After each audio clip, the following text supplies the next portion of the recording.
நண்பர்களுக்கு வணக்கம். தினம் ஒரு தாவரத்தில் இன்று மெக்சிகன் மின்ட் அஜ்வைன் பிளான்ட்னு சொல்லக்கூடிய கற்பூரவள்ளி செடியை பற்றி பார்க்க போகிறோம். நண்பர்களே, நீங்கள் பார்த்துக்கிட்டு இருக்கிறது கற்பூரவள்ளியோட செடி. இதோட இலை பார்த்தீங்கன்னா மொத்தமாக இருக்கும், கொஞ்சம் பார்க்குறதுக்கு தடிமனாக இருக்கும். அது உடைச்சா உடையக்கூடியது, தண்டுகளும் ஈஸியாக உடையக்கூடியது. இந்த கற்பூரவள்ளி செடியை ஏதாச்சும் ஒரு இடத்துல ஒரு தண்டை உடைச்ச வந்தால் கூட ஈஸியாக வளர்ந்துடும். அது பார்க்குறதுக்கு ஒரு பூ போன்ற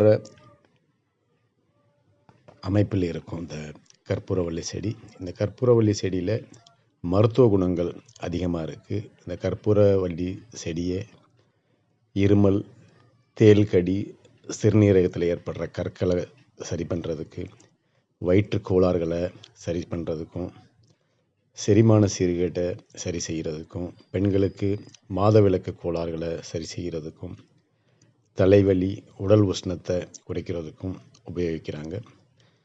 உடலில் நெருப்பு, நீர், காற்று இந்த மூன்றில் எது குறைஞ்சாலும் அதை சமன் செய்யக்கூடியது இந்த கற்பூரவள்ளி. கற்பூரவள்ளி சளியை கரைச்சி வெளியேற்றக்கூடியது. சிறு குழந்தைகளுக்கு இந்த கற்பூரவள்ளி இலைகளை சாராக எடுத்து ஒரு 5 ml வரைக்கும் சாறு எடுத்து அதோட ஒரு 5 ml நல்லெண்ணெய் சேர்த்து அந்த சாரோட கலக்கி சிறிது இனிப்பு சேர்த்து ஓரிரு வேளை சிறு குழந்தைகளுக்கு கொடுத்துட்டு வரனால குழந்தைகளுக்கு நெஞ்சு சளியை கரைத்து இது வெளியேற்றக்கூடியது. இடைவிடாத இருமலை இது சரி செய்யக்கூடியது. காய்ச்சலை இது போக்கக்கூடியது.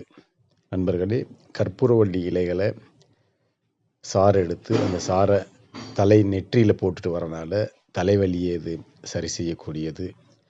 கற்பூரவள்ளி இலையை 1-2 இலைகளை எடுத்து அந்த தேள்கடி, வண்டு கடித்த இடங்களில் அழுத்தி தேய்க்கிறனால அந்த தேள்கடி விஷத்தை இது சரி செய்யக்கூடியது, வலியை இது போக்கக்கூடியது.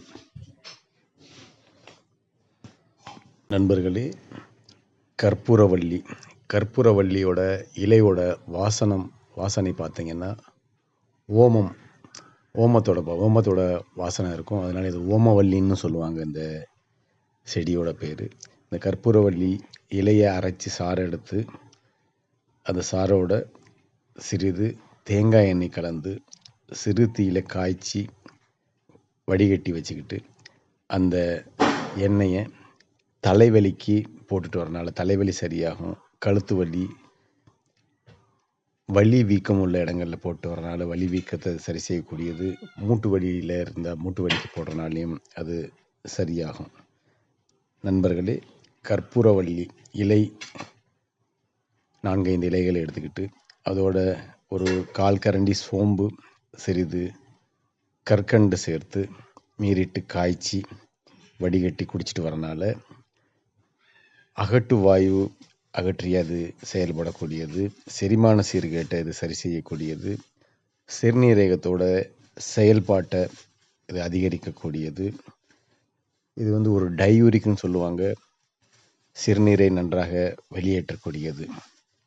காலை மாலை இருவேளை இதை குடிச்சிட்டு வரலாம். எப்படி குடிக்கிறதுனால வயிற்றுப்போக்கை இது சரி செய்யக்கூடியது, ஈரலை பலப்படுத்தக்கூடியது, சிறுநீரக கற்களை கரைத்து வெளியேற்றக்கூடியது, இதயத்தை பலப்படுத்தக்கூடியது, இரத்த அழுத்தத்தையும் இது சமன் செய்யக்கூடியது, வயிற்றுப்பூச்சிகளை வெளியேற்றக்கூடியது. தோலில் அரிப்பு ஏற்படும் இடங்களில் கற்பூரவள்ளி இலைச்சாறை தடவி வருவதால் தோல் அரிப்பு சரியாகும்.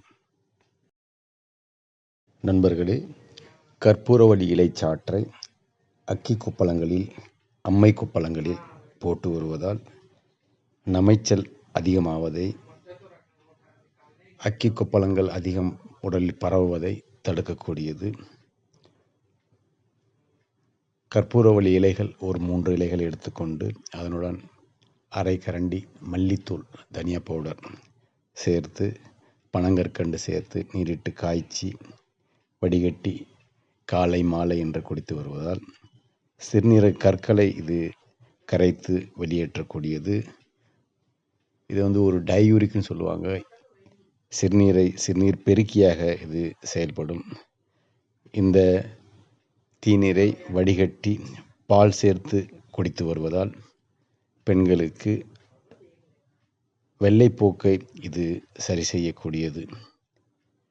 நண்பர்களே, கற்பூரவள்ளி இலைகள் ஒரு 3 இலைகளை எடுத்துக்கொண்டு அதனுடன் அரை கரண்டி சீரகம், பனங்கற்கண்டு சேர்த்து நீரிட்டு காய்ச்சி வடிகட்டி குடித்து வருவதால் வைரஸ் காய்ச்சல்களை இது சரி செய்யக்கூடியது. காய்ச்சலின் போது ஏற்படும் கல்லீரல், மண்ணீரல் வீக்கத்தை இது சரி செய்யக்கூடியது. மலேரியா காய்ச்சலை இது சரி செய்யக்கூடியது. காலை மாலை இருவேளை இந்த கஷாயத்தை குடிக்கலாம். கற்பூரவள்ளி இலைகளை ஜலதோஷம், மூக்கடைப்பு உள்ள சமயங்களில் பச்சையாக அப்படியே கூட ஓரிரு இலைகளை சாப்பிடுவதால் சரியாகும். நண்பர்களே, கற்பூரவள்ளி இலைகளை தீநீராக்கி குடிக்கும்போது உடலுக்கு இது குளிர்ச்சியை தரக்கூடியது.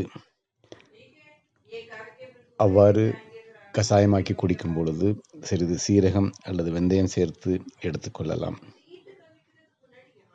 நண்பர்களே, இதுக்கு முன்னாடி ஒரு வீடியோவில் முக்கியா மதராசப்பட்டினா முசுமுசுக்கு இலைகளை பற்றி பார்த்துருக்கோம். அந்த முசுக்கை இலைகளை ஒரு 2-3 இலைகளை எடுத்துக்கொண்டு அதனுடன் கற்பூரவள்ளி இலைகள் 2 இலைகள் சேர்த்து ஒரு 10 துளசி இலைகள், இந்த 3ஐயும் நீரிட்டு காய்ச்சி வடிகட்டி தேன் கலந்து சிறு குழந்தைகளுக்கு காலை மாலை என்று 10 ml வீதம் கொடுத்து வருவதால் நுரையீரலில் தேங்கியுள்ள சளியை கரைத்து இது வெளியேற்றக்கூடியது. நுரையீரல் தொற்றை இது சரி செய்யக்கூடியது.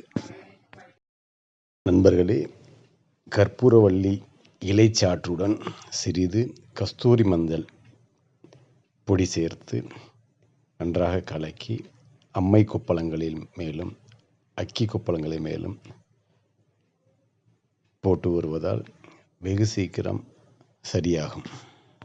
கற்பூரவள்ளி இலைச்சாற்றுடன் நல்லெண்ணெய் சேர்த்து தலைக்கு தேய்த்து நன்றாக மாலிஷ் செய்து சிறிது நேரம் கழித்து குளிப்பதால் தலைப்பொடுகை இது போக்கக்கூடியது. இளநரையை இது போக்கக்கூடியது. தலையில் சேர்ந்துள்ள அழுக்குகளை இது வெளியேற்றக்கூடியது.